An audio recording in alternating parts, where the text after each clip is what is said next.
All right, welcome back to Computer Science E1. My name is David Malin. This is Lecture 4, the Internet. So we have talked briefly, and you've been inundated perhaps on the website with links to podcast this and podcast that. But we're at the point now where on the agenda is to discuss such things as podcasts, which begs the question, what is this podcast that we've been touting? Anyone at all? Great. Putting it to good use already, I see. Podcasting. All right. Would it help if I reminded you that with problem set 1 submission comes an opportunity to win this iPod Shuffle and, better yet, this iPod T-shirt, which we will distribute at some point over the next week or two once we've graded the problem sets? Anything. Podcast. Yes?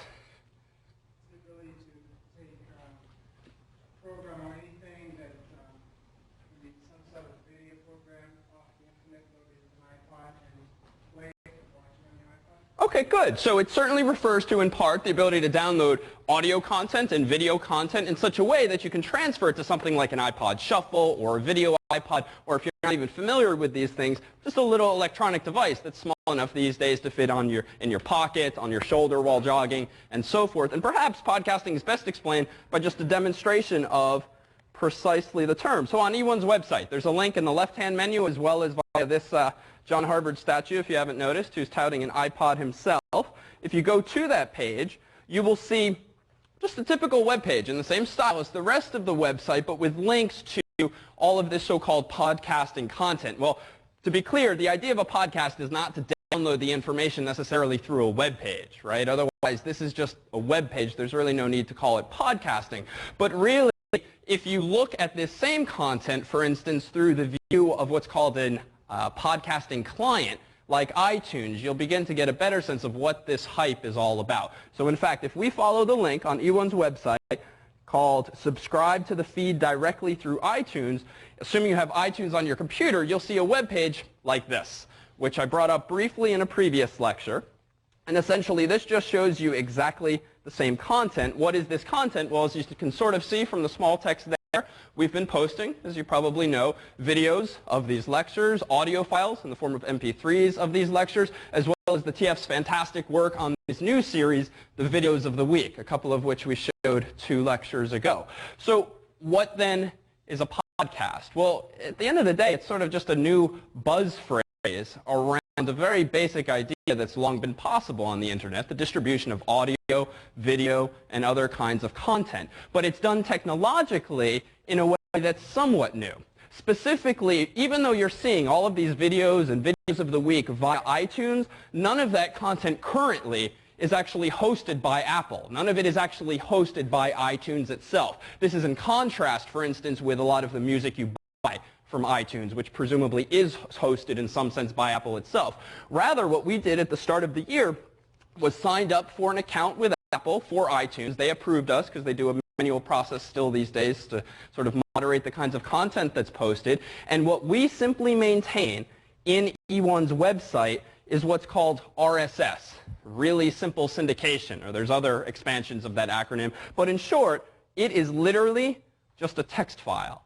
A text file with a lot of phrases and sentences that describe what is in this so-called podcast. Because at the end of the day, a podcast is just a feed, if you will, of video files and audio files and PDFs, for instance. And we'll actually spend more time in our multimedia lecture on what exactly we mean by MPEG-3s and MPEG-4s and QuickTime movies. But for now, just take it on faith that these are just videos, just audio files. So what we do every week is when we release a new lecture or a new volume of videos of the week, we simply edit this text file with a simple text editor, Microsoft Word or something much simpler, in fact. And all we do, for instance, to say that we have just released the video for Lecture 2 is the following. We type up this short paragraph.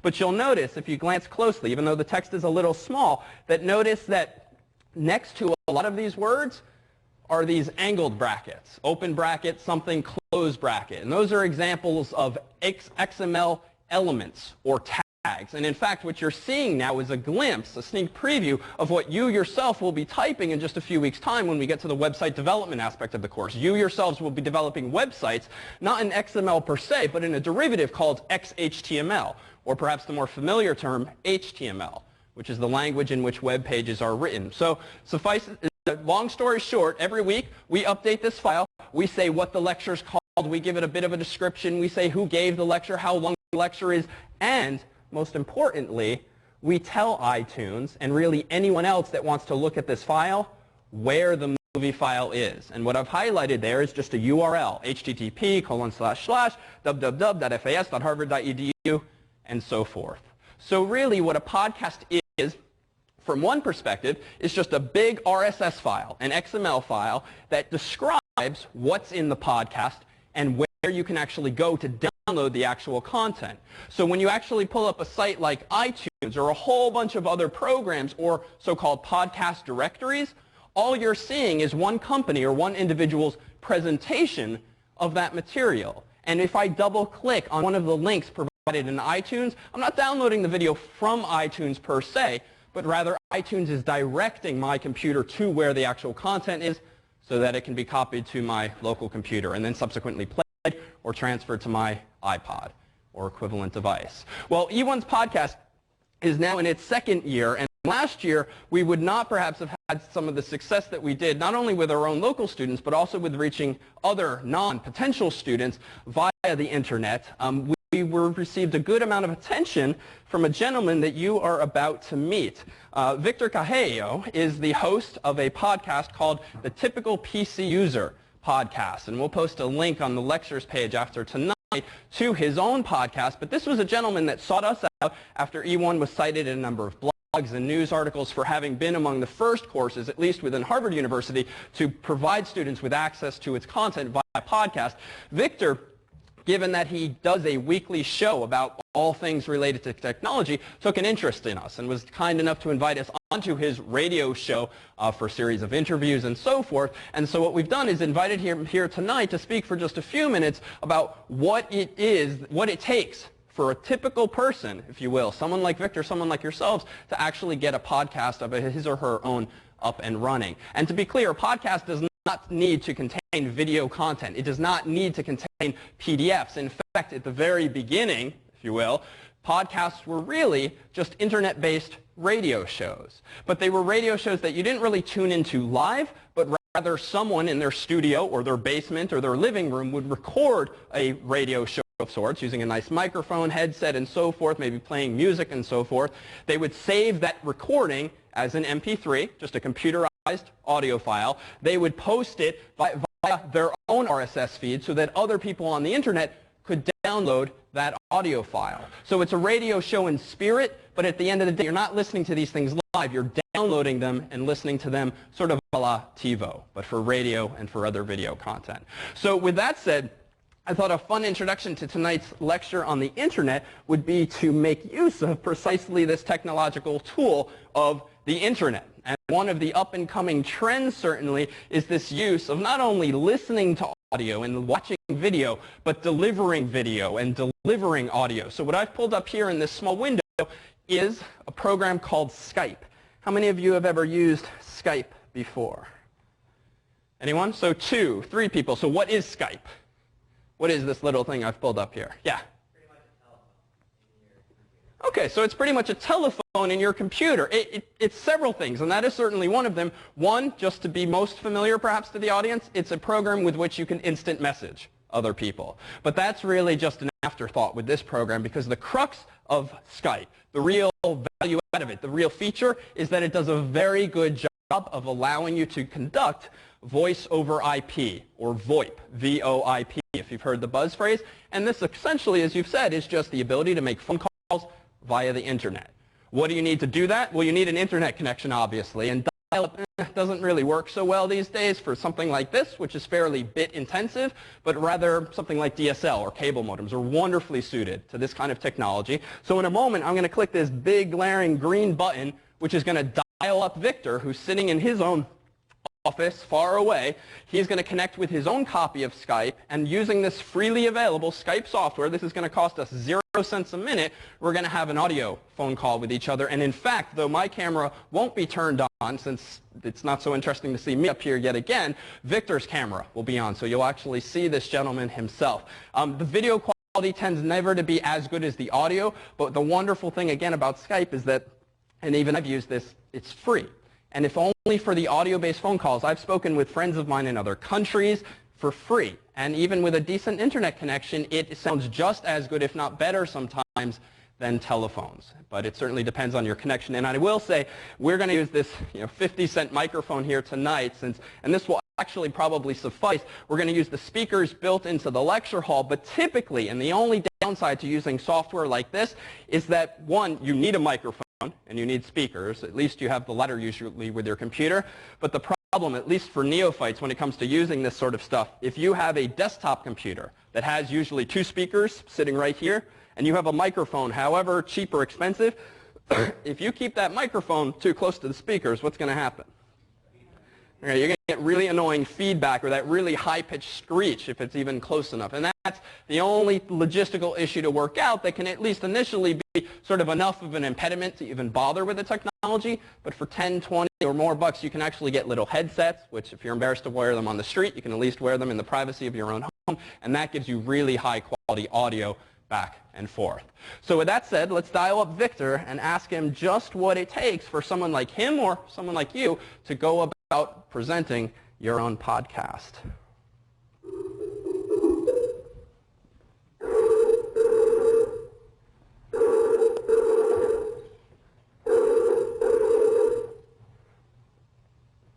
Hello. Hi, Victor, can you hear me?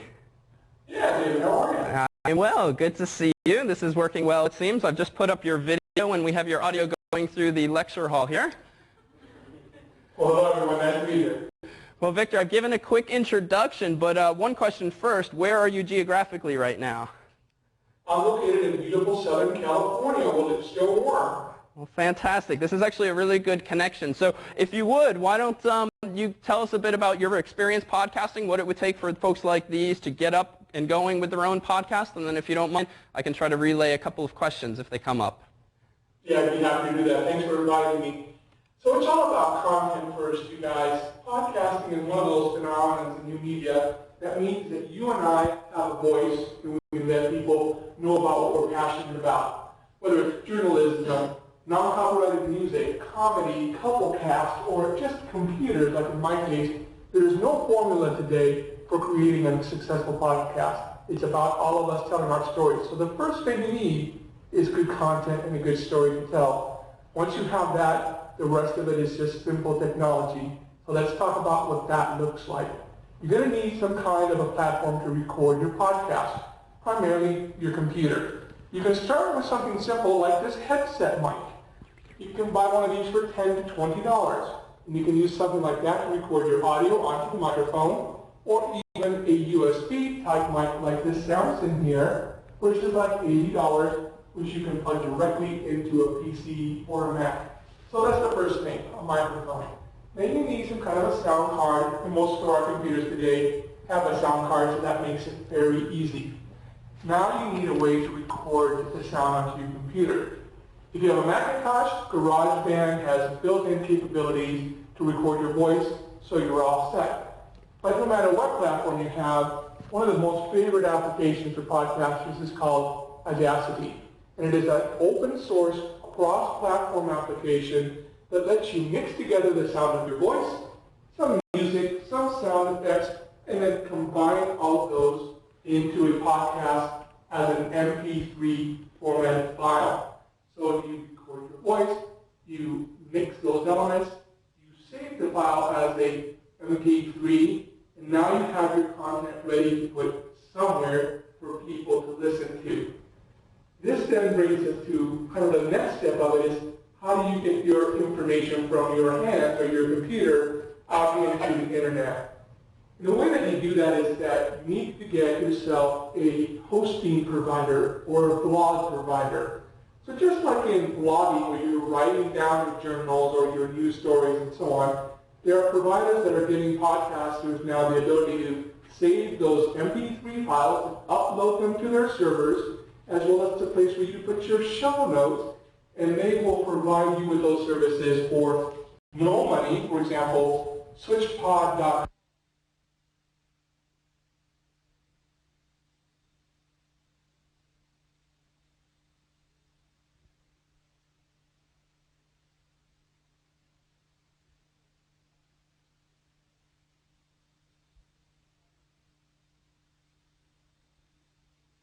that trouble of posting your files and keep telling people where to go get them. They take care of that all for you. You don't have to worry about running out of bandwidth because too many people have heard your show. So it was a big problem at first because people didn't have enough bandwidth, but people like Libsyn and SwitchPod have come to the rescue for very little money. So now we have our content, we have our place that we have put that content, and now we need to publish the show, put it out on the internet so that people can go to a URL and they can either listen to it right from the website or they can download it by using a podcatcher. I don't know if David talked to you about those, but programs like iTunes or like Juice that lets you go and they look at that RSS feed and they say, oh, Victor has a new show up there. I've subscribed to it. Go down and grab that show from that server. And so now once you have posted that podcast and made it available to the world, now it's up to you to do what I call the last part of podcasting, which is promoting your podcast. And this is an area where you can have a lot of different opinions. At first I would say promote it with your friends and family. After all, they are the kindest to us and they'll let us know what you're doing well. And it takes a while to get used to being behind a microphone. I mean, we're not media professionals. We didn't come from the newsrooms of America. We're just people that are talking. Some people do their podcasts live, stream of consciousness, and don't do any editing. Other people, like me, do editing and add music and sound effects and things that give it a more polished preference. But it is purely a preference that way. So I would let your family members and your friends know about it first. Give them the URL, help them listen to it, make sure that you can download it, and then, and only then, should you really go out and promote your podcast to the world. And the way that you do that is that you let podcasting directories know you're there. I'm going to give you three major ones, although there are now literally hundreds.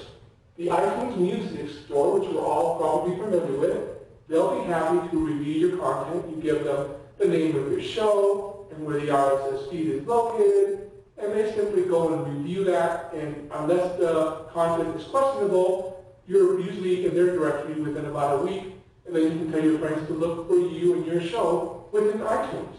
There are also podcastalley.com and podcastpickle.com. Those are two of the biggest directories, and those are places where you and I as listeners can go and look for podcasts on all kinds of content.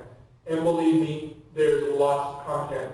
Matter of fact, there are not one, but two different podcasting on curling and on knitting. So you can imagine that anything you want to look for is out there. So once you have your show, simply put it in those directories and people will find you.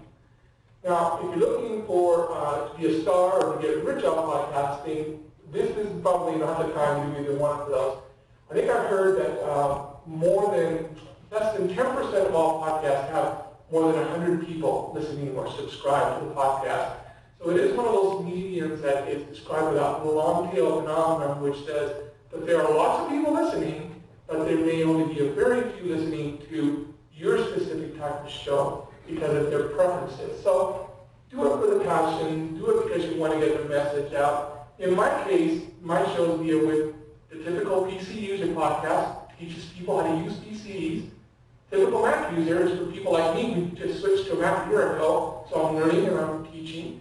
And my other podcast is called Immigration Tales, where I tell people stories about immigrating from one country to another. Those are all about passion for me.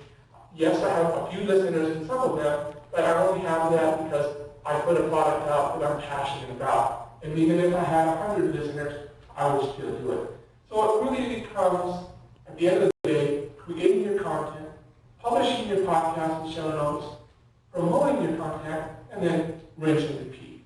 David, I hope I didn't go too quickly, but I think that's the whole line now. No, not at all. That was fantastic. Would you mind fielding any questions if some hands go up here?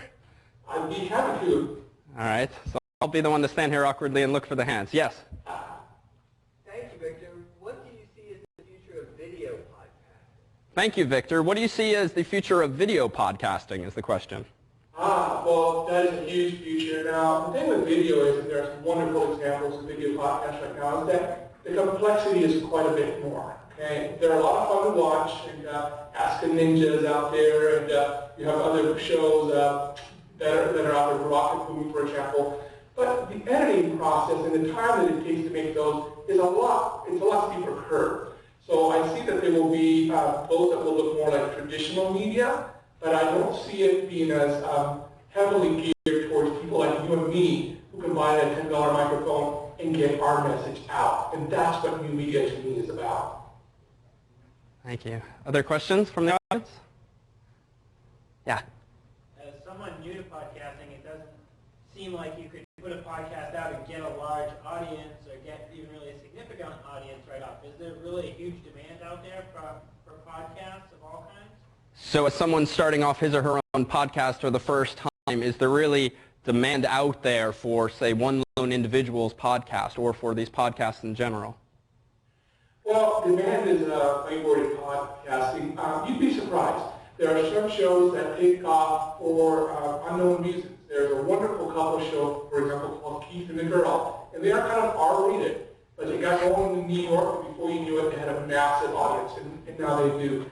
So as a new podcaster, what you need to do is get yourself into the podcasting community from within. If you listen to podcasts, send them out an email and say, hey, I have this new show about photography. Would you mind playing a promo from my show on your show that have a lot of people? And so from the inside, we kind of get to know each other. We go into forums and into bulletin boards, and the podcasting community kind of organically grows. If you have good content, people will come to the show. One more question? Is there a possibility for podcasting generating income in the future? Is there a possibility for podcasting generating income in the future? Well, I sure hope so. Let me tell you, I think that there is. People are generating income with podcasts today. There are plenty of podcasts out there today that have 8 to 9 million downloads a month and that are starting to generate some dollars. But I think for the majority of people, that is the great unanswered question of podcasting is how do we turn the podcasting model and marry it with a more traditional media advertising model in a way where some people will make money and most people will be okay with maybe just paying for their hosting costs every month, that $10 to $30 a month. So right now, that's the big question in podcasting, and I'm looking for that answer too. Well, Victor, thanks so much for joining us today. We'll be sure to post some links to your podcast on the course's website after tonight. It's been my pleasure, and thanks for having me. Take care. Thanks. Bye-bye. Only because we have the window up now, and this might be somewhat anticlimactic rather than having audio and video up there, but one of the neat things you can do with Skype as well today is if you pull up this little button here, you'll see something quite similar to a telephone keypad. And in fact, let's see, am I allowed to type in this number or should I use a different one? It's okay? Okay. If we go ahead and type, how do I, oh wait, can I do this? Call, oh no, okay, so as of a few weeks ago, you were able to do this completely for free, and you were able to call landline phones using Skype, and I was doing this briefly, or at least a friend of mine was doing this briefly and calling me all of the time from Skype because it was entirely free, and he was in California, thus avoiding the long distance. I do realize now and remember that they've turned back on the feature. It's still incredibly cheap, and in fact, I used Skype to talk with friends when I was in Argentina for a week because it was pennies per minute as opposed to dollars per minute using an actual landline phone. And again, you certainly have to contend sometimes with quality issues, and you want to have a decent enough setup so that you're not getting feedback, but it certainly is a wonderful alternative. And the upside of Skype now charging us is that I will not reveal Ray's personal cell phone number to everyone on the podcast. But know that that is an option, and that's one of the ways that Skype aspires to make some money. And also, Leo, in part answer to your question about making money off of these things, we can perhaps, those inspiring entrepreneurs among you, take some comfort in that you can even start a huge video-focused business that doesn't make money, e.g. YouTube, and still sell yourselves to the tune of $1.6 billion as of this past week. Yeah. The wet blanket on the other side, as far as things that start off with shareware or freeware that a person can use as an idea if they're out there for everybody, and then something like YouTube, which I've never used, but all of a sudden there's a price put on it. So it's almost like they get you started for free. You find out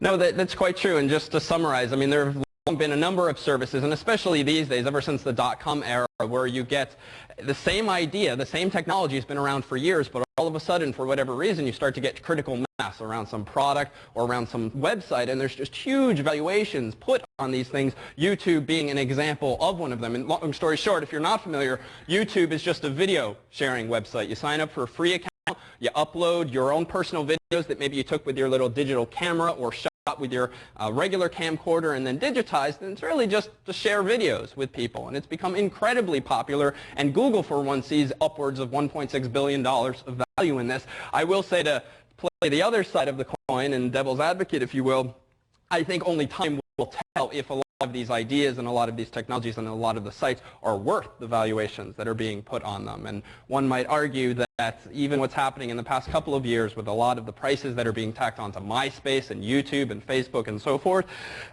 it almost makes me wonder sometimes if people have already forgotten the lessons of 1999, 2000, and so, when it seems like there was similar money being thrown around. But even then, time will tell. That is a perfect segue to a video that Dan brought to our attention. You will recall a couple weeks ago we passed around a hard drive, both one closed and one open, and we showed our own animation of what goes on inside of a hard drive, what Dan found on YouTube. And if you're wondering what YouTube is, this is YouTube. So this is just a site where you're able to share and watch and play videos.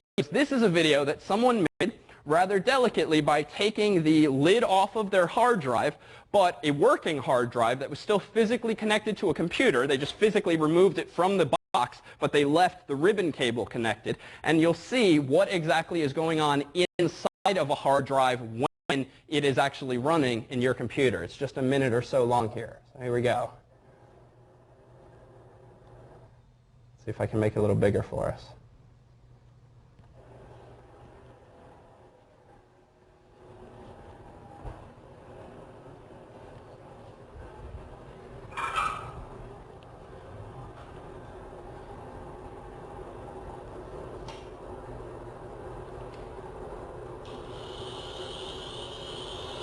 Have you ever wondered what that sound is? Or that sound?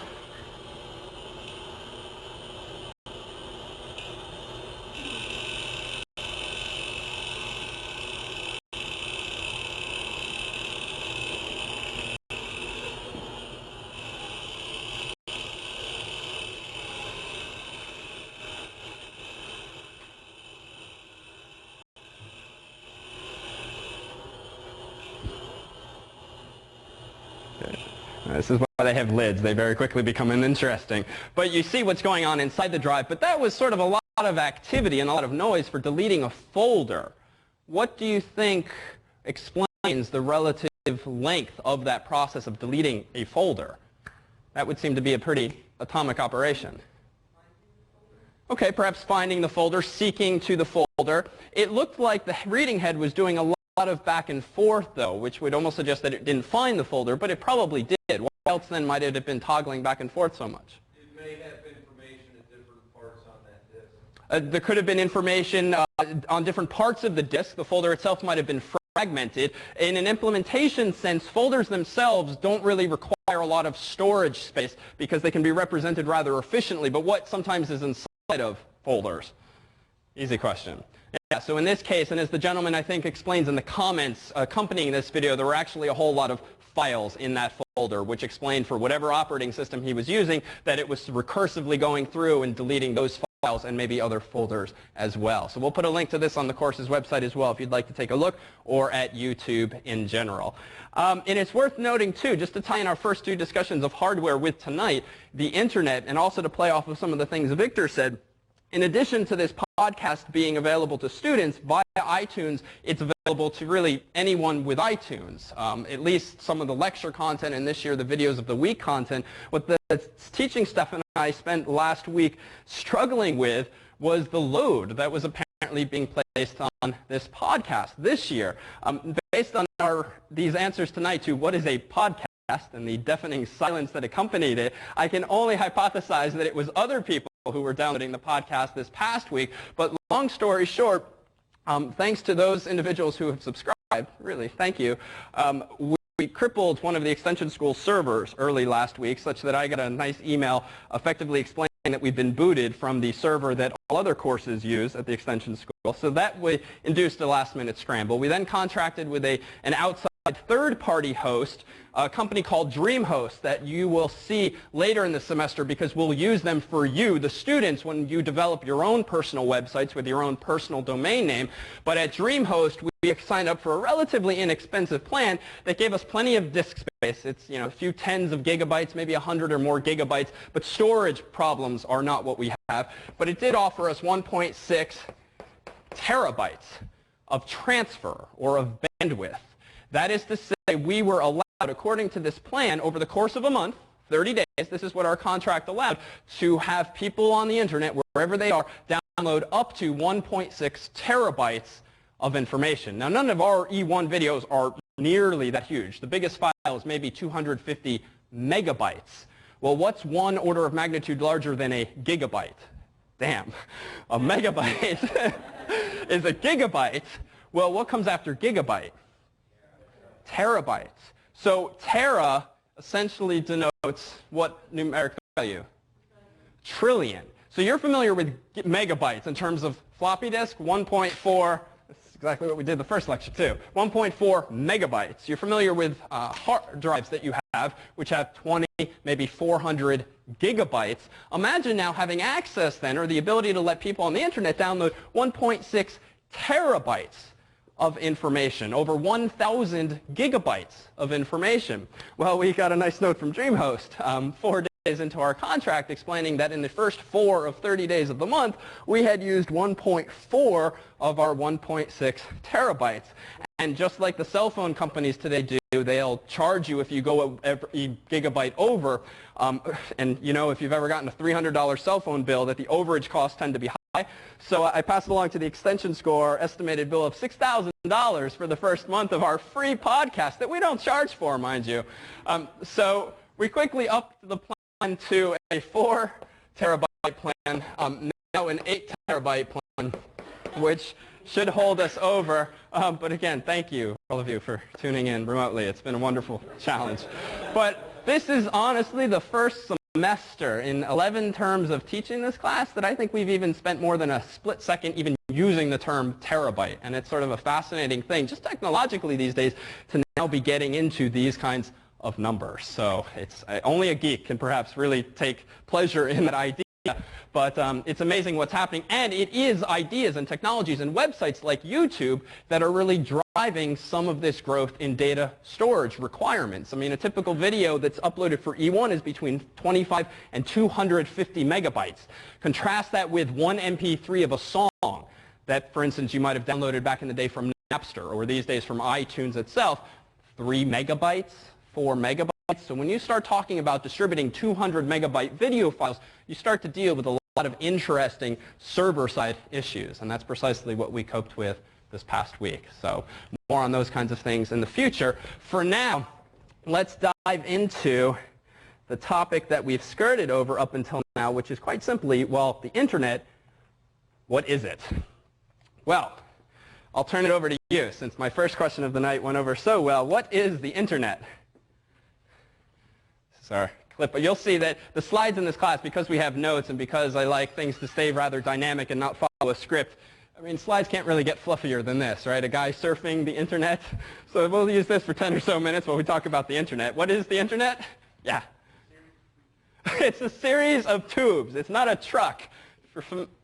None of you are familiar with the quote that Senator, watch Jon Stewart and it comes up every other night. So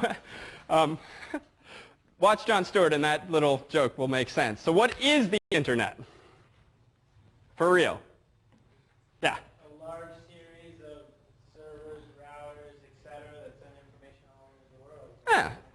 So it's a large infrastructure of servers and routers and just really computers that are interconnected somehow all over the world. It is the network of networks. And even if you're not particularly the technophile and are still taking this class, you probably have an idea already that a network is simply a bunch of computers connected together. Well, how that's done and what kinds of technologies you can use use to connect those computers together will be one of the foci for tonight as well as next week's lecture. But for today, we focus more on mostly the higher level details. What is the internet? What can you do with the internet? And in our continuation of this lecture next week, we'll dive down deeper and look underneath the hood, so to speak, at how it all actually works on a more technological level. But let's, for tonight, first start off with a couple of softballs. So what is a domain? You've probably heard this term, but give me a definition for it in layman's terms. What's a domain?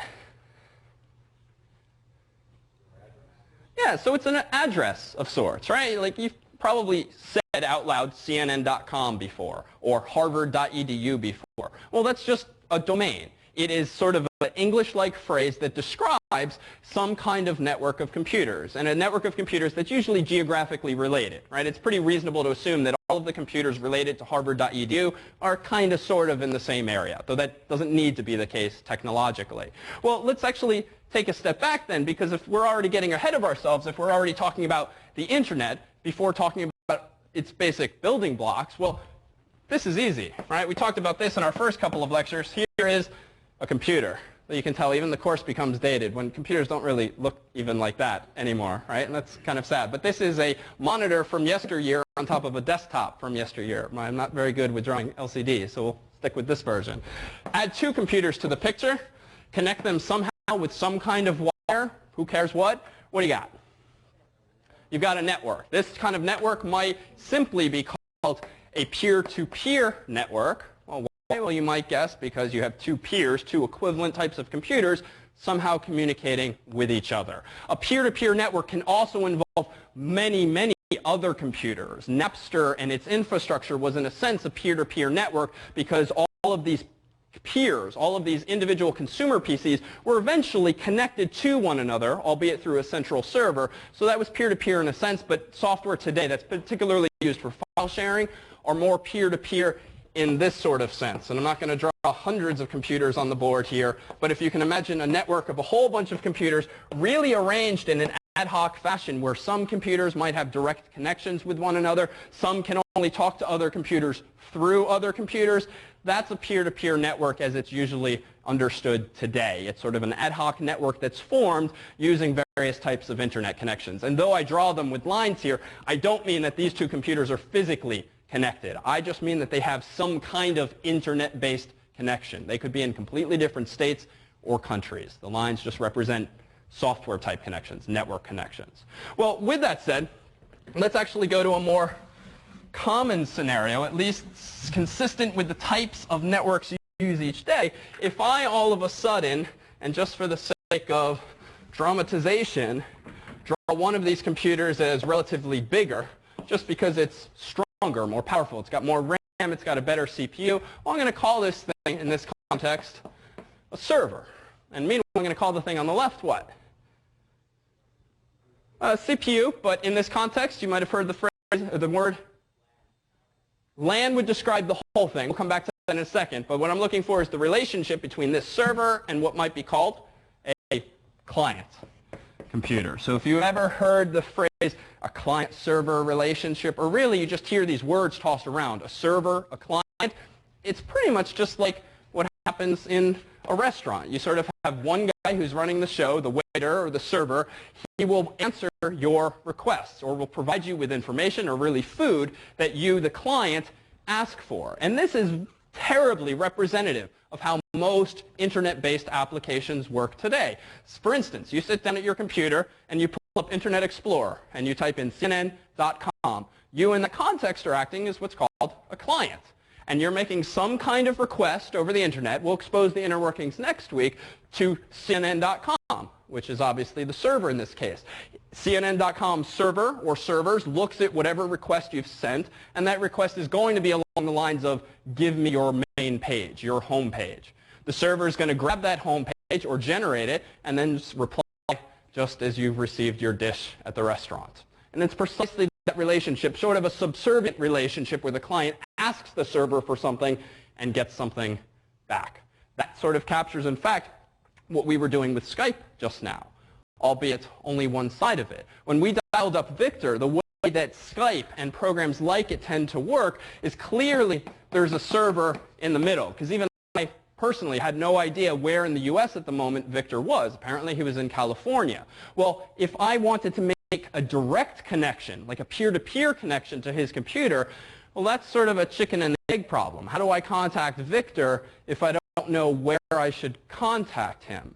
And so that's why a lot of technologies, a lot of websites, a lot of software products use central servers. So in effect what happened when I double-clicked on Skype on my computer, well, my version of Skype made a connection to the server, and it wasn't just this one-time request response. It rather is a persistent connection, like calling up Skype's main server on the phone and just maintaining an open connection. Technology is different, but the spirit is the same. Meanwhile, guess what happened over here? Well, if this is Victor's client, it too made some kind of connection to Skype's server. Skype now knows where David is. Skype now knows where Victor is, and Skype's server can effectively put us two in contact with one another. How many of you use AOL Instant Messenger? Pretty much the same exact design for that, right? When you sign on to AOL Instant Messenger, you're running a little client on your computer. It connects to AIM's main server, which is called, I think, oscar.aol.com is the host name, the address they use for it, something like that.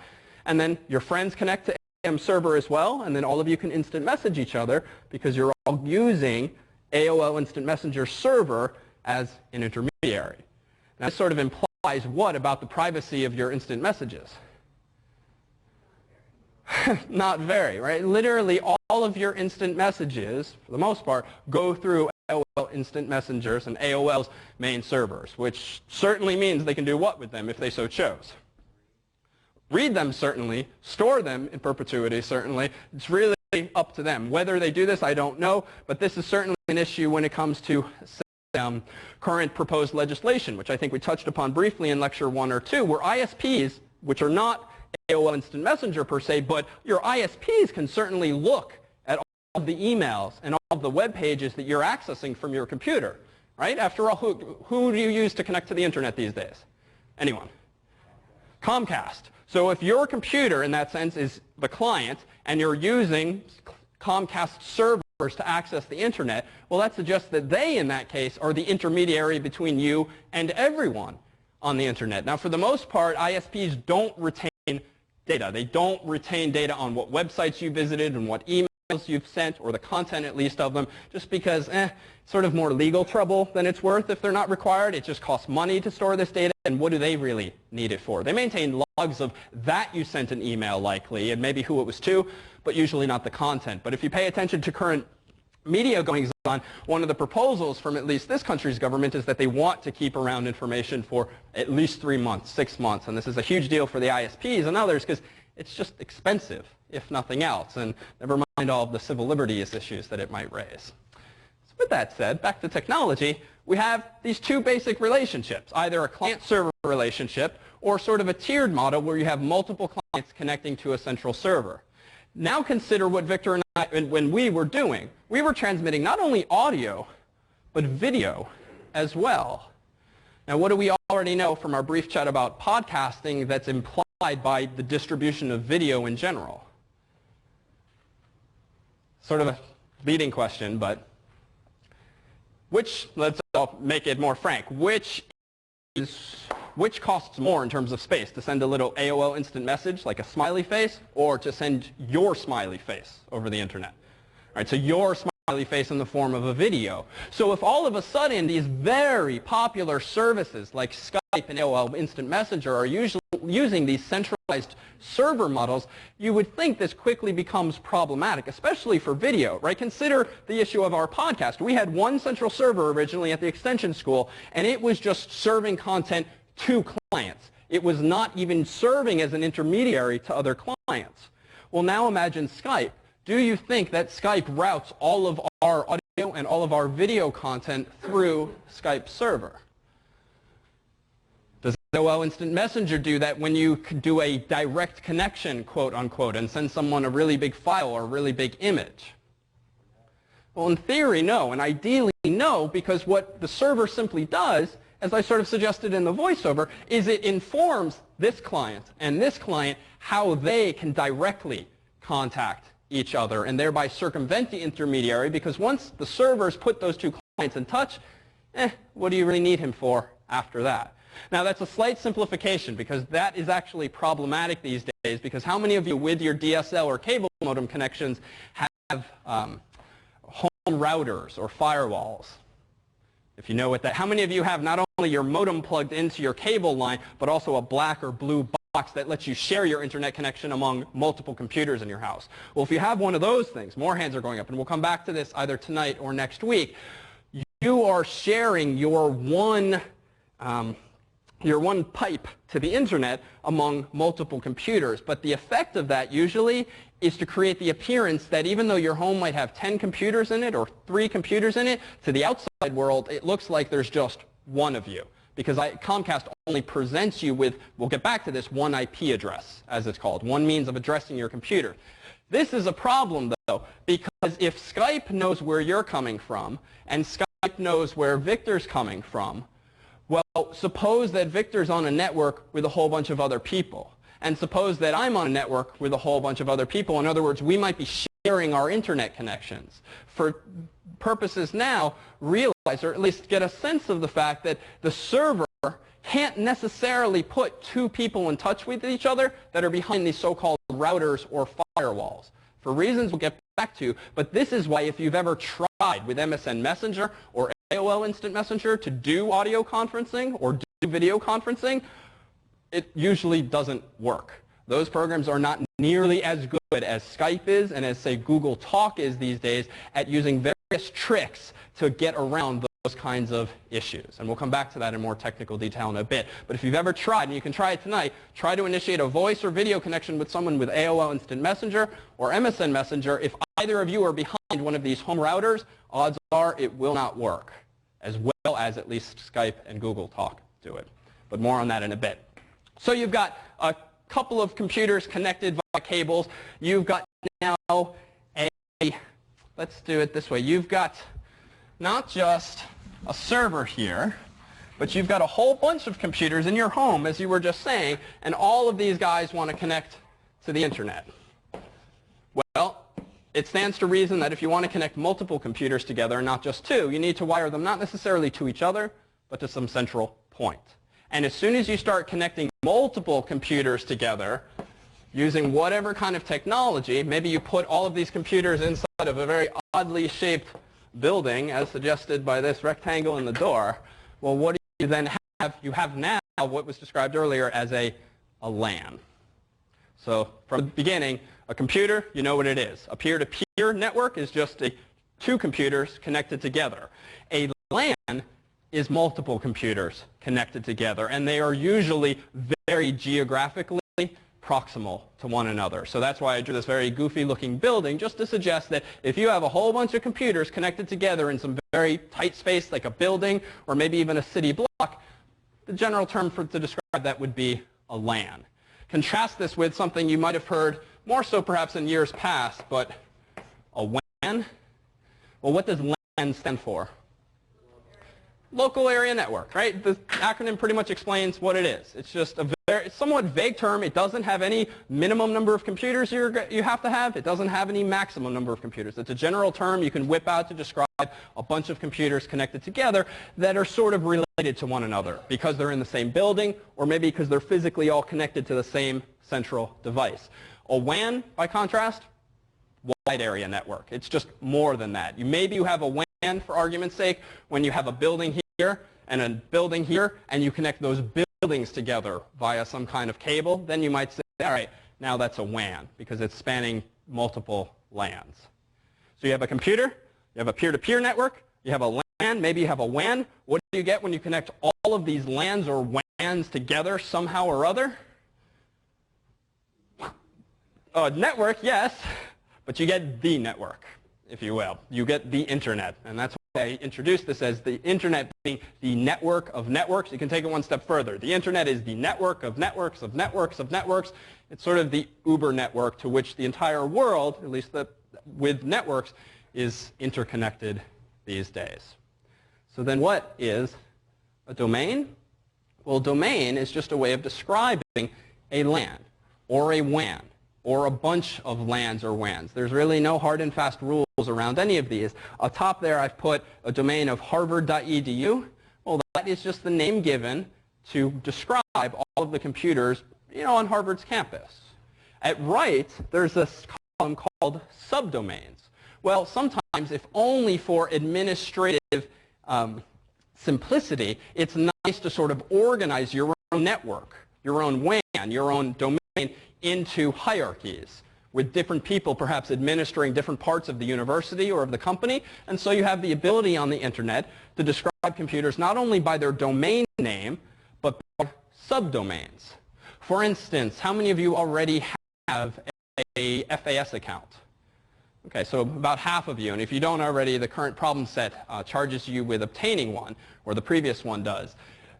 If you have an email address of the form mailin@fas.harvard.edu, your domain name is generally called harvard.edu, and your subdomain is fas.harvard.edu. How many of you have an email address in harvard.edu? Okay, so many of you as well. So if you have that address, how many of you have a @harvard.edu address where your first name is something like, not quite like this, but capital David _ capital Malin? Something like that? Well, Harvard does that in its domain name. It'll give you David _ Malin @harvard.edu, but most of you probably then have more local departmental accounts that David _ Malin @harvard.edu is just a so-called alias to. And this is just one way that Harvard administratively and technologically keeps things nice and separate for different people to administer. What's another example of a website or an entity with subdomains? Anything come to mind? Anything at all? What about Craigslist? So in a sense, you've seen something. If you go to www.craigslist.org, what city's listings do you get? San Francisco's, in fact, which is their default website. If you go to bos.craigslist.org, you get instead Boston's listings. But it turns out in that case, BOS is something called a host name, which looks sort of like a subdomain, but it's a little different. So let's take a look here. Let's take a look a little bit more at these subdomains, and we'll see where the technological relevance comes. Here's a whole bunch of suffixes, many of which you're probably familiar with. All right, what looks immediately familiar on this list besides .com, .gov, .edu, .net, and then there's a bunch of others, some of which do already exist, some of which have been proposed to exist. Perhaps the latter one on the far right gets the most attention in the media these days. But these are all what are called top-level domains. Right? So we did this little exercise on the board to sort of give us the basic building blocks of what a network is and what a network of networks is. Well, the means by which you describe networks is by domain names, part of which is the so-called top-level domain. In CNN.com, inferring from these mere descriptions alone, what is the TLD, or top-level domain of CNN.com? What was it? .com. .com. This is just a general way of saying that CNN's domain is, generally speaking, commercial. If, by contrast, you visit www.whitehouse.gov, what does its TLD imply? Again, a sort of an easy question. It's somehow government-related. And in fact, until a couple of years ago, if you ever made the mistake of visiting www.whitehouse.com, at least one of us has been there, you would have seen a very different website than the one currently presented by the Bush administration. If you Google around for it, I don't think it's still active, but you'll perhaps find screenshots. Or actually, if you're really curious, you can probably go to Google search for, I don't know why I'm promoting this, go to the Google search for the Wayback Machine. I'll show you this website, but we won't actually use it. If you go to Wayback Machine, whose URL I never quite remember. So there's this website, which is wonderfully interesting, if not a little scary. What is it? What's the domain here? Archive.org, the Wayback Machine. This is essentially a service that works to varying degrees of success that has been, over the years, archiving websites. And it's sort of embarrassing. You can scroll back in time and see, like, my college website and my terribly limited HTML skills at the time. I think you can find old versions of E1's website from years ago. And I don't know. I'll leave this as an at-home unendorsed home exercise. If you look up www.whitehouse.com, you might see old versions of that website as well. Or at least if you Google around, I'm sure people talked about what it was all about. Those of you who have no clue, well, just ask the person next to you, because enough people seem to know what's going on right now. Anyhow, TLDs are meant to organize hierarchically domain names in a way that gives you a sense of what kind of domain it is. Are there restrictions?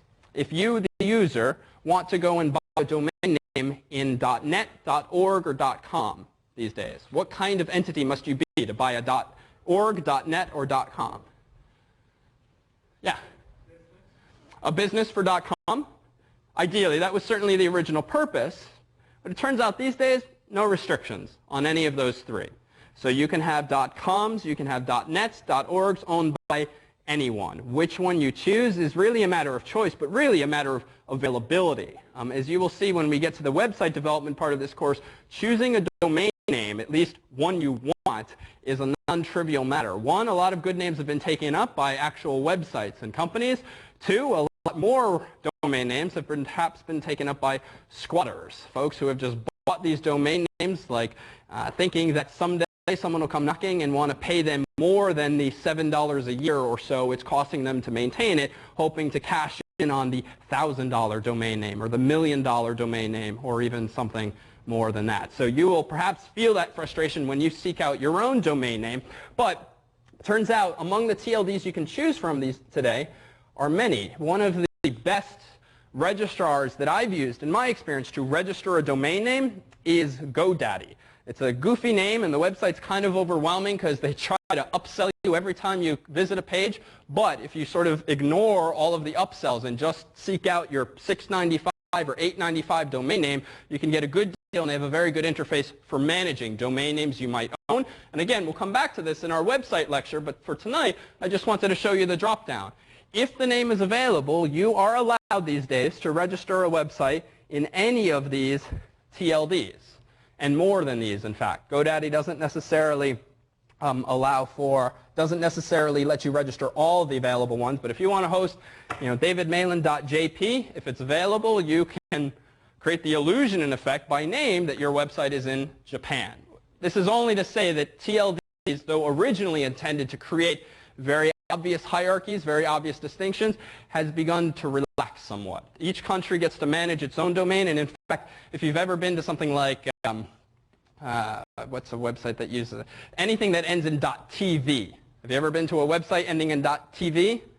Well, .tv is the domain name that belongs to a little Southeast Pacific country that decided to sell off the rights effectively to its domain name because, at least in the English-speaking world, .tv can perhaps fetch a pretty price for TV shows, if nothing else. So I'll leave that as a more family-friendly at-home exercise if you'd like to figure out what country it is that allows you to register names in the .tv TLD. Hand went up earlier. Yeah, I'm wondering one or more websites that don't have www in front of it. Mm-hmm. What is that about? And very interesting question. Many websites these days don't even have the www anymore. In fact, if I go to CNN.com, I will get the day's news. If I go to, and I stop that intentionally because I always say CNN.com because it's such a short domain name to type during lecture, but I've made the mistake for years of pulling up the current events on the news and then all interest goes up there. So we won't see what's going on in the world now. But if we go to GoDaddy.com, it's probably going to pull up www.godaddy.com. If I pull up just Craigslist.org, it too will, oh, whoops. If I pull up, well, let's do, what do we do? CNN.com. If we pull up instead www.godaddy.com, well, that too works. Well, long story short, back in the days of when the internet was first becoming popularized, you would often see URLs described as http://www.cnn.com. Well, the world relatively quickly acclimated to the fact that, okay, I know that this means go on the internet. So gradually you saw http:// being dropped. What that is, we'll come back to in this course. And so you just saw www.cnn.com. Well, that's sort of a mouthful, and even that's www is sort of becoming gratuitous today, because if you see .com, you know, unless you have not been paying attention for several years, you know what that means and what that is, so the www has been dropped. And technologically, it is very easy for you to set up a website that either uses www or doesn't use it. And what good, well-managed websites do these days is they let you visit both, and they'll usually route you to the same location. And just like what happened with GoDaddy, if GoDaddy just likes to present itself to the world as www.godaddy.com, they'll use a server-side trick to just change the URL on you, just so that they present some unified marketing face. If you visit a website or try to visit a website like davidmalan.com and hit enter, and it just doesn't work, even though www.davidmalan.com does work, frankly, that's just a stupid decision by the administrators of the website, because it appears that the site's broken when really they haven't flipped a switch that makes the version of the URL work without the www. And in fact, on that note, why don't we go ahead and take a 5-minute break, and when we resume, we will dive in deeper. So we have our basic building blocks tonight of what a network is. It's a bunch of computers connected together. You can describe a bunch of computers connected together by way of a domain name, so harvard.edu. But let's actually consider what some of these components are, so that some of these matters like, do you need the www, do you not need it, start to make a bit more intuitive sense. If I write down something like www.cnn.com, again, softball, this is the part I've underlined is the top-level domain, the TLD, right? And in general, it's a hint as to what kind of website it is. Though to be clear earlier, even though you can choose a website these days in .org, .net, or .com, I would wager that to this day the most popular is .com, if only because, at least for those individuals who don't really appreciate that it doesn't matter for the most part what your TLD is these days, they see .com, they think website. They see .net, .org, might not necessarily be as clear to the person off the street that is, for instance, a website they should visit. But I would argue that even that potential confusion is going away in time. So this is generally called the domain name. This is called the host name. If you're talking about the address of a website, it's usually broken up into the host name and the domain name, part of which is the TLD. But it is certainly possible for a website to only have this part, which means that it effectively has no host name, which is to say that when you visit CNN.com, the server configuration is such that it just routes you to a computer that is nameless in a sense, but is in effect CNN's web server. Or the server can simply add that www and just make more explicit the host name. Well, what do we even mean by host name? Well, how many servers do you think CNN has? So they typically have a lot. Any of these big websites, they don't just have one big server as I drew it on the board today. They have a lot of smaller but very fast, if not very inexpensive servers. Google works in this way, but with thousands of computers. But you don't have to know the name of the Google server that you happen to be searching on. You just go to google.com or www.google.com. And through various server-side configuration tricks, when you go to google.com, your search query for whatever it is you're searching can be routed randomly or in some special fashion to one of these computers. Well, computers, like people, tend to have names so that you can refer to them and say, oh, the Alpha machine is broken, or the Donald machine is broken, right? Computer people, you'll see, tend to give their computers goofy names, though my laptop, as you've seen by contrast, is called laptop. So when you have multiple computers, just to handle the sheer demand for your website, you don't want to advertise the names of all of those computers. You want to just present one unified face to the world, whether it's www.cnn.com or CNN.com. But as soon as you hit enter and your browser tries to visit this website, CNN's infrastructure routes you to one of those computers. And this computer it sends you to might be called www.1.cnn.com, www.2.cnn.com. It's entirely the prerogative of the owners of that server, but for the most part, you, the user, don't ever see the host names of most of the computers that you're in effect being connected to when you visit a website or when you use some other internet-based technology. So www, host name, is the name of a computer, and a website doesn't necessarily have to have a host name associated with it. to summarize. But you also see addressing schemes like this, not just for websites, right? After web, what is the next most popular internet program you might use every day? Email is a big one. Well, email similarly makes use of domain names and TLDs and even what look like host names. But rather, if you send an email to mailin@fas.harvard.edu, well, here again is a TLD, .edu instead of .com. Here's a domain name, and what did we say this is called?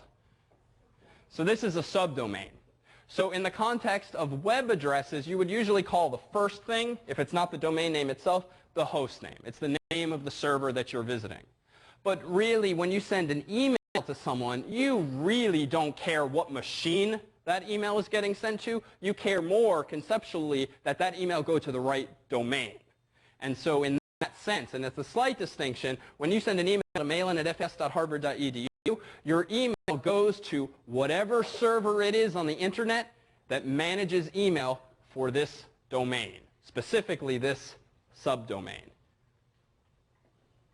I did communications for the alumni from Kennedy School, and I sent out an email, got a message back from this woman who said, I've never been to your school, I keep getting messages, I don't want to ever hear from you again. Okay. So then I went to my original file, she wasn't there.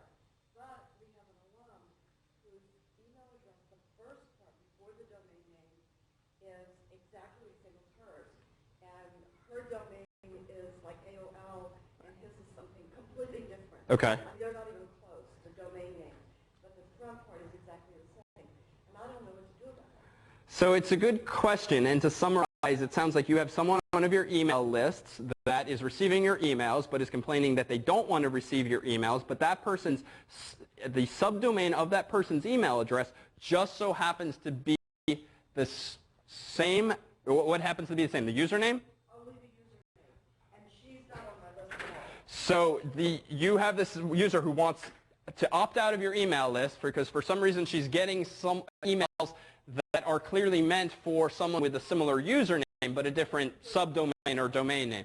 So I can only hypothesize that either one, there's some kind of typo going on, a slight distinction, or perhaps more likely is one of the email addresses on your mailing list is forwarding to maybe her address, and maybe that person made a typo and are thus forwarding their emails to the wrong person. But without actually seeing the data, it's hard to be more accurate than that. If you want to send us an email, if you are allowed to reveal the details, we can try to advise. Okay, we'll get that woman off your list soon enough. Okay. Yes, that will be the challenge indeed. So probably everyone in this room uses email at least once a day, or perhaps too frequently, more frequently than you would like. Well, some of these questions might seem pretty easy, but at the end of the day, these are perhaps common points of confusion, at least for neophytes. What does a typical email address look like?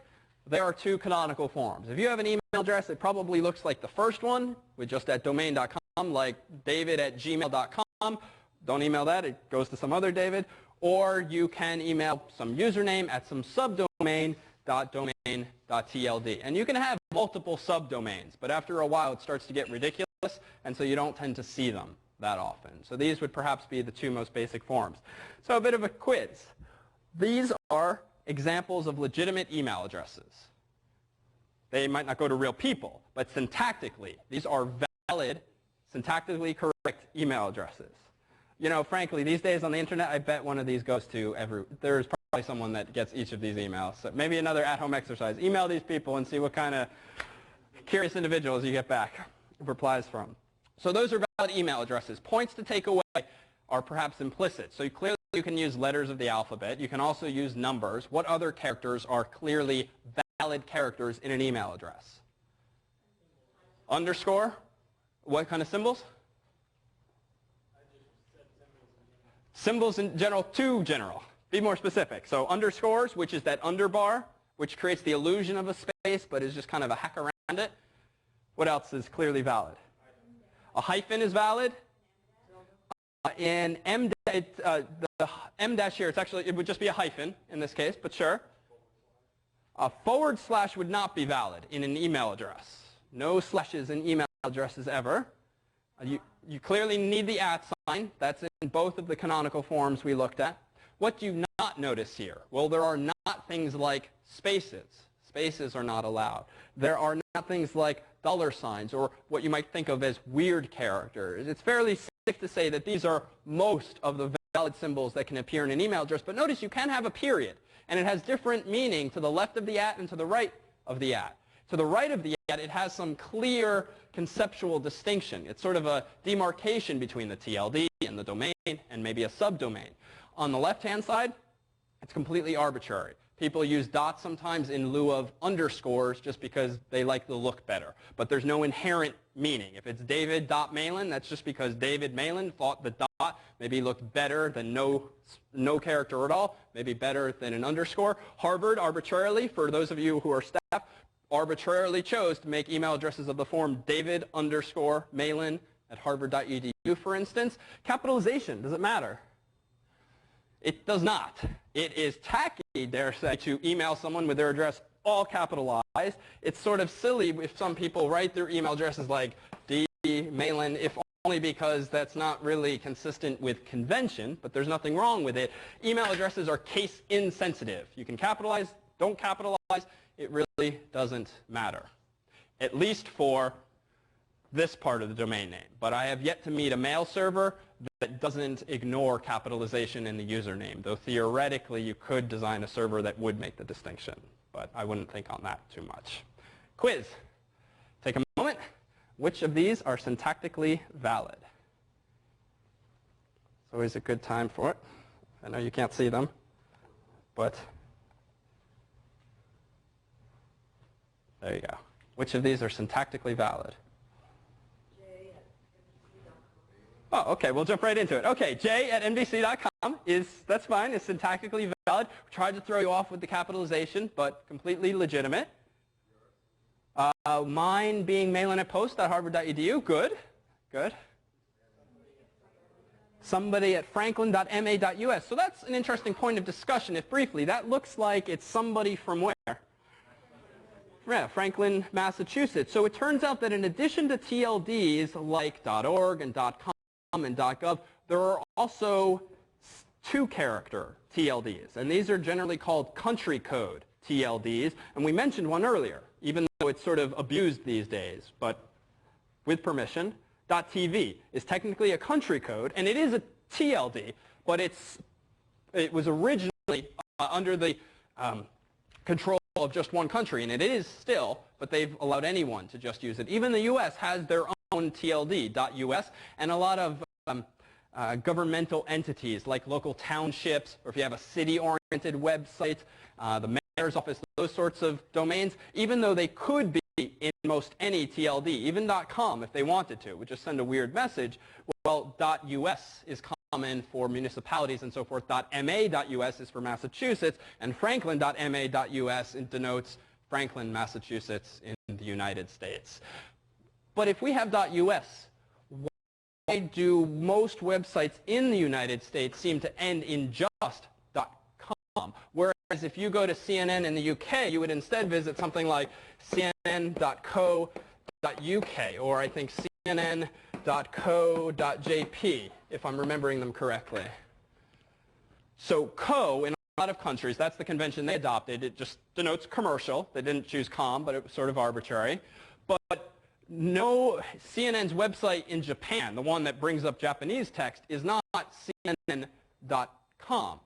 That seems to be the US one. In fact, you bring up most .coms, though that might be slight exaggeration these days, many .coms, they pretty much look like English-based, United States-based websites. Why is it that the United States has this sort of luxury of not needing to use their country code all over the place? And we were the first ones there. I mean, it's sort of what it boils down to. Who was the internet invented by? Not Al Gore. Right? The internet grew out of what? A U.S. military project, originally called ARPANET, Advanced Research Projects Association, if I'm getting the acronym right. So it was originally a military project that was designed in effect to allow computers, which at the time were huge and expensive and slow, to communicate throughout the country. It was designed in a way that allowed for redundancy, so that if one server or one city even were taken out, the rest of the network in theory could continue to function. And that's why today, and especially next week, we'll look at the interconnections that exist on the internet. There's so many different ways to get from point A to point B. And it sort of looks like a mess, but that's a really good thing for dealing with problems, if servers go down, if connections break, and so forth. And that grows out of, to some extent, a military mentality, having redundancy, having the ability to withstand nodes or computers being taken offline for whatever reasons. Well, fast forward to today. Popularized the internet was by universities using it after that, and now typical people in the mid-90s and so forth. And so for the most part, just the US happened to set most of this stuff up. Can you live in Japan or in the UK and have a .com? Yes. So .coms, .orgs, .nets, just as you, an American, or most of you Americans, can buy .com and use it here, so can most anyone else. So there really aren't restrictions on a lot of these TLDs these days. It's sort of broken down, partly for financial reasons, I'm sure. The bigger audience you have to sell to, the more money you can make, and partly just because networks are getting larger and more nebulously defined, so I'm sure you can cite other reasons for it. But know that doesn't necessarily mean that a website is here if it ends in .com anymore. It can end up anywhere. Okay, back to the list at hand. Somebody is correct. Malin is correct. Jay is correct. What's wrong with the other three? Spacey and Daffy Duck. That one won't work. Dave at CBS is missing the ever important TLD. You don't need a subdomain. You do need a TLD. And finally, what's wrong with user? The exclamation point. Right, if it looks kind of funny, it's probably not legitimate these days. Periods, underscores, hyphens. Plus is valid, though it often has special meaning, and you don't see it in most normal people's email addresses. Netiquette. So, goofy sort of word adopted years ago. What is netiquette all about? And this is very much related to, again, tonight's theme of the internet and the usage thereof, not necessarily the implementation thereof. What's netiquette? Yes, internet etiquette, right? Not hard to come up with that word.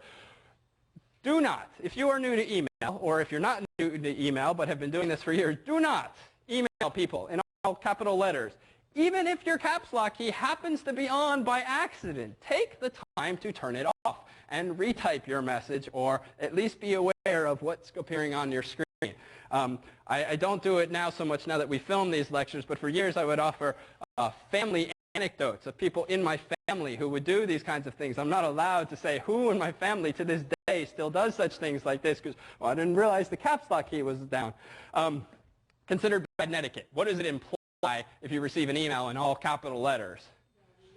That you're shouting. I mean, more likely these days it's just you're a doofus, but it implies shouting. All right?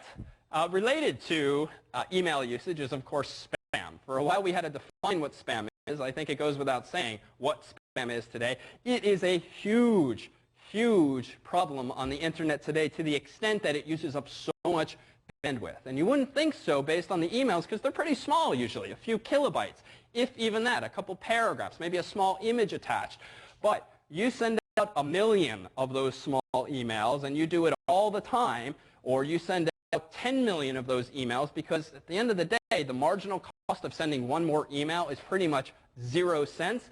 That's pretty good marketing technology. If you can, at nearly zero cost, spam thousands or millions of people, even if only 1% of those people are clueless enough as to click on the email or buy whatever it is you're spamming them with, 1% of 1 million, that's a lot of people. And it might be worth your while, especially if the cost of doing so wasn't even all that expensive.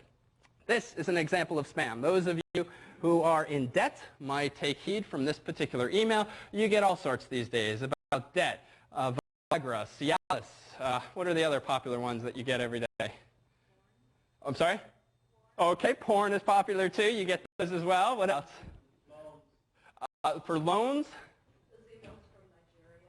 Oh, yes, the Nigerian, was it the 409 scam? It has a name that refers to the part of the penal code that describes those kinds of scams. And you read every year, like an article will come up where there are people who have been duped by these things into losing tens of thousands of dollars or even their life savings. And Spam, though, besides being a sort of a sociological problem for various reasons, it's also a technological one. Because what are you increasingly seeing in your spam? Or tell me about a typical spam. It probably doesn't always look like this these days. What do you often see if you scroll down farther? A bunch of addresses, perhaps. What else has perhaps confused you about spam you've received sometimes? Okay, so it often has bogus return addresses, which is problematic because you don't know until you reply. And incidentally, before I forget, a lot of spam from non-legitimate companies will often include links or instructions. Say, reply to this email with unsubscribe in the subject line to unsubscribe, or click this link to unsubscribe.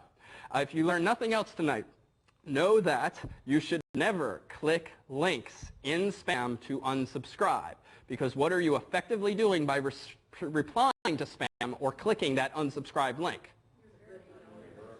All right, you're confirming to the spammer that, you know what, you just got a sucker there, and you're going to get more spam potentially because of it. It sounds like a nice idea to be able to opt out, but generally if you inform the spammer proactively that, hey, I want out, what you're really saying is, hi, I exist. Because a lot of these emails, especially in domains like Hotmail and Gmail and Yahoo, the really popular domains, a clever spammer will just start to email randomly generated email addresses. Because if you have millions of customers, like Hotmail probably does, well, odds are that even if you guess a lot of them, some of them are going to actually be DAVID or somewhat more cryptic, but nonetheless a valid email address. And so it's to a spammer's advantage if you proactively tell him or her, hey, you got a good one there. Yeah, in the back. That was kind of my question. How do they get this information besides the randomness? Good question. How do spammers get email addresses? One is randomness. Two, if you go on E1's website, you can call at least 2 or 3 email addresses. Mine, Ray's, the course email address. Anytime you publish an email address on a web page, if you are a spammer, you would use what's called a spider or a bot, which is just a program similar to what Google and reputable companies use to crawl the internet to index it for subsequent searching. But you can write a bot or a spider that just crawls the internet looking for email addresses. After all, you, the students, know that any email address is likely to be of one of these forms. Not hard to write a program that just looks for that pattern on a web page, grabs it, and then adds it to a spammer's database. So that's one other way as well. Yeah? Would it make sense if your name was, instead of putting your email address on a website, putting your name there, but having underneath that, once they click on it, contact you? Or if you have a hyperlink on the web page with which someone can email you, it's the same thing. Even if you don't see the email address, it's embedded in the so-called HTML, and a program can find it. You'll see a lot of websites will say, email me at mailin, and then it'll put a space or two. They might write at, and then they might say harvard.edu. Whether I would bet, there's enough spammers in the world. Someone's probably taken the time to modify their program to also look for things of this format, which means they can figure out that you're just trying to trick them. What other websites will do, especially websites like the Facebook or a lot of these personals types websites where they might list your email address, they won't show your email address as text. They'll instead convert it to a JPEG or a GIF. That is an image.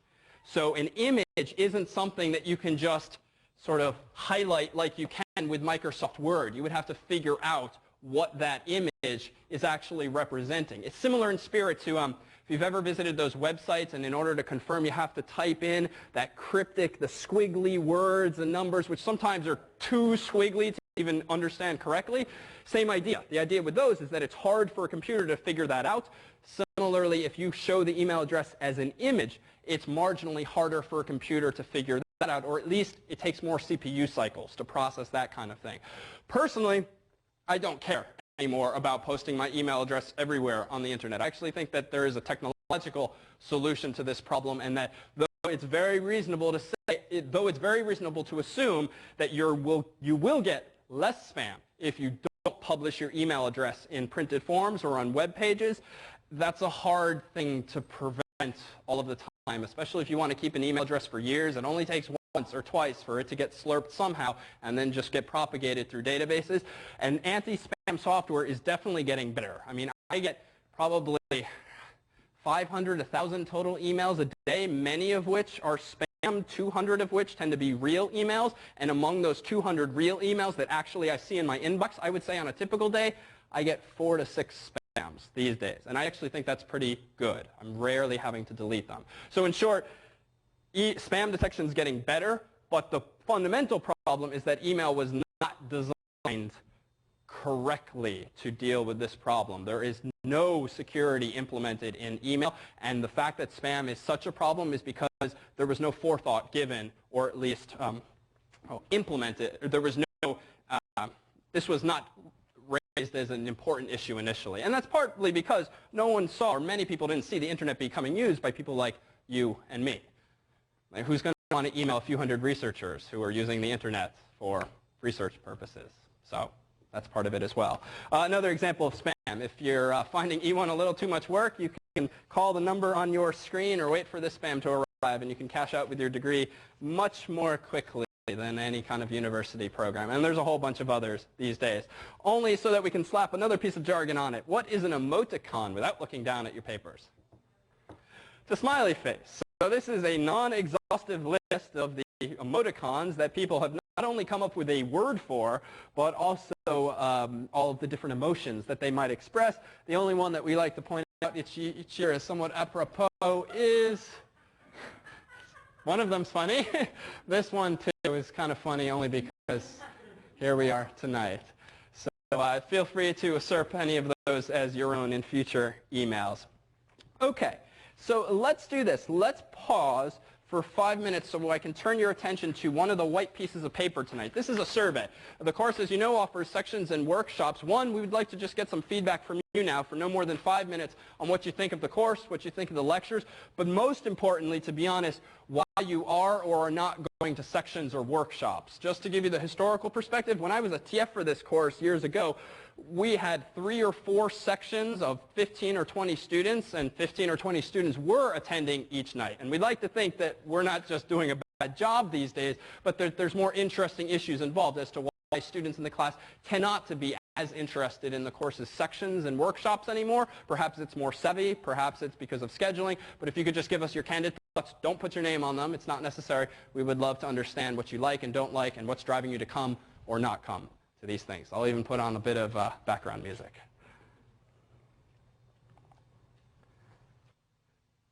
So this week's section is going to be on exploring the internet. This week and next week in lecture, David goes kind of quickly through the internet and how things work, and we're going to take a little time to explore things both a little bit deeper for those who feel comfortable with the pace at which David is going, and take a breather to review some things that he's already covered for those of you who would like to go, what? So we're going to explore the internet, talk about how email works, talk a little bit more about how web servers work, that sort of thing. Okay. And this Saturday's workshop will be led by Dan. Hi everyone. This Saturday we'll have a workshop on the Mac OS, and I invite all of you to come. Doesn't matter if you have never seen a Mac before or if you think you are quite a bit savvy. I guarantee you'll learn something. We'll talk about the Mac OS itself. We'll talk a little bit about Apple, the company. We'll talk about the Intel switch. We'll answer any questions you have, basic troubleshooting. There's a lot that we're going to cram into 2 hours, so I hope to see all of you there. Okay, fantastic. And finally, this Sunday, we have a back-to-back workshop. Dan's is on Saturday. On Sunday at 11 a.m., we will all meet, if you are interested, at the Kendall Square T-Stop for a field trip of sorts to MIT's Swap Fest. This is something that happens every month or so up until the month between, I think, April and October. We'll post a link to more details on the course's website on the lectures page. But the short of it is that this is a wonderfully fun, low-key afternoon where you see a lot of crazy guys who have a whole bunch of stuff in their basements and garages and vans that they drive up to a lot at MIT with, and every month have stuff to give away, to sell, and we're talking old electronics, old computer parts. Really interesting because you can ask questions of these types of folks who really know their stuff on things about radios and computers and other types of systems. So if you're at all a geek or you'd like to take a stroll through yesteryear's hardware and just have a good time and we'll all grab lunch or something afterward, do feel free to attend. We'll do RSVPs over email just so we know how many to expect roughly, but question 1 on this survey is just about whether you think you would join us this Sunday at 11 a.m. and you'd be welcome to bring dates as before, family and friends, and so forth. Turns out that problem set 3, which was distributed this evening, is due this evening. In fact, an hour and a half ago. So that's my fault. Per the syllabus, this is actually due on Wednesday, 25 October. So you have 2 weeks, not T-minus 1.5 hours, to do it. So my apologies. We'll update that on the website for problem set 3, which was just handed out tonight.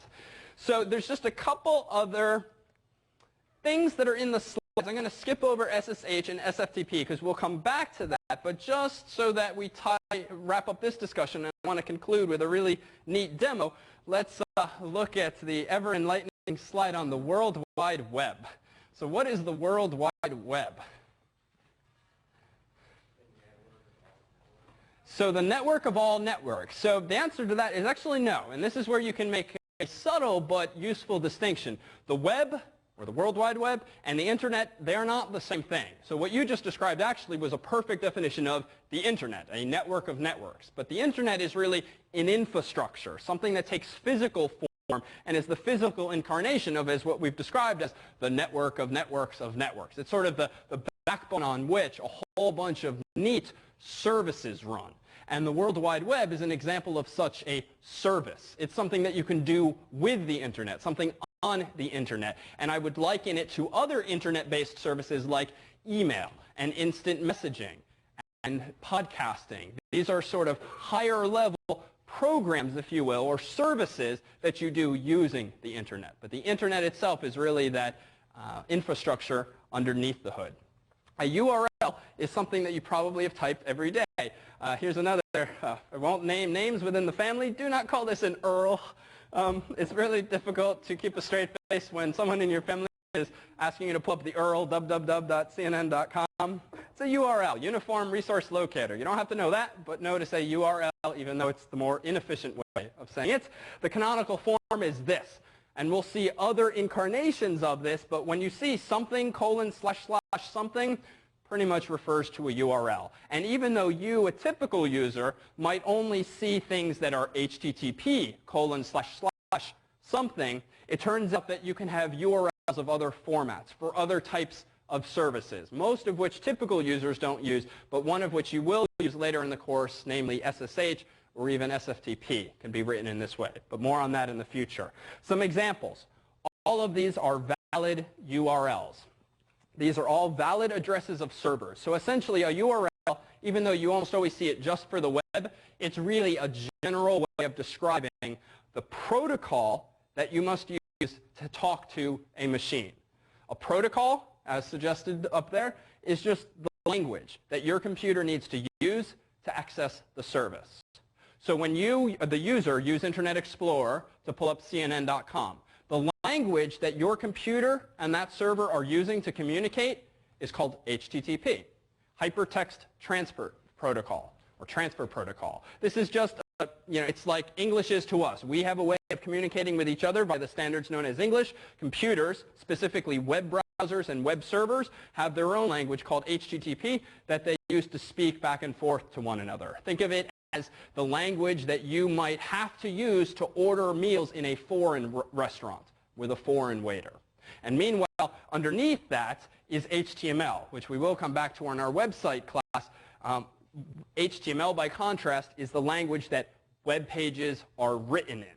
So whereas you might speak French in a French restaurant to the waiter, if you were to hand him a note, or rather if you were to, this analogy is very quickly going to break down. Let's not even try to use an analogy and focus tonight just on HTTP, which is the language that web browsers and web servers use to communicate, and leave it at that. So some examples of protocols and sites that one can visit are these: foo.com, with or without the host name. Capitalization you see in the third row doesn't seem to matter. You can have slashes in URLs. And in fact, when you see a slash, it's usually because you have something like the example. Look at that. I actually have the example. If you have something like http : foo.com /bar/index .html, especially if you're a PC user, you've seen things that look like this. But you've probably seen things like C:\\program files and so forth. So these are both just paths. They tell you where something is on the internet, just like this tells you where something is on your hard drive. Use the language HTTP to access this information. The server is called foo.com. That's also the domain name, but again, you don't necessarily need a host name. It's up to the server administrators. This is, take a guess. What does this represent? Think about what this is. This is just a folder on that web server. This is just a file in that folder. And as you'll see, when you start making web pages in this class, you will be creating text files called something.html. And in that file will you write your web page. You can put it in a folder in your domain, so it could be davidmalan.com/something/mypage.html. But the only reason you would use folders is just for the reason you would use them on a local computer, just to keep things neat and tidy and organized. That's really the only reason. But notice this. You can visit, I'll do it anyway. You can visit CNN.com. Let's hope nothing bad has happened. Oh. If you visit, oh well, can't win. If you visit not just CNN.com, notice, and it's going to be small text, CNN.com/index.html. Really have to pick a new demo for next year, like yesterday's news. Index.html tends to be the default name for most home pages. So even though you don't always have to type it, because in the absence of specifying what file you want, a web server will usually give you some default file name, which happens to be, as you see here, index.html. But more on that in our internet lecture. I'm going to close the headline so we get back to this. So with that said, and we'll focus just on a couple of these before our final demo. Which of these are syntactically valid is the first one? No, slashes are in the wrong direction. Here's another way to make sure that tech people don't laugh at you behind your back. This is a /. This is a \. Do not confuse them. It's a silly semantic thing, but if you start calling // backslashes and backslashes // the person, if they are a technophile you're talking to, you're going to lose some credibility very quickly. And I actually have an example photo that I'll bring in next time. What you also don't want to do is make mistakes, not even verbally or semantically, but when I was home in Connecticut once, I went with my mom to Bed Bath & Beyond, and they had in their window a really big and probably expensive poster advertising their new website as Bed Bath and, I think I got that backwards, Beyond.com. Right? It's probably $200, $500 sign in their window advertising their website. Visit us at www.bedbathandbeyond.com. That is bad marketing. That is not a valid URL. You type that into a web browser, you will not go to Bed Bath & Beyond. The obvious reason perhaps being what character is not allowed in URLs? The ampersand. And I don't know what marketing genius got this wrong. When you're advertising your company, best to advertise the correct URL. That will not work. It was, in fact, AND that they meant to write. So funny thing. So again, there too, if you sort of, next time you walk into Bed Bath & Beyond, you know, just smile to yourself if the ad still happens to be up and try to explain to the manager why it should really come down. Because frankly, we sort of make fun of it, but a stupid little thing like that, if you are an uninformed user and you say, all right, Bed Bath & Beyond, you pull this up, doesn't work, you know, that's bad business. You're probably not going to go back, or at least for a while. So sales might be lost.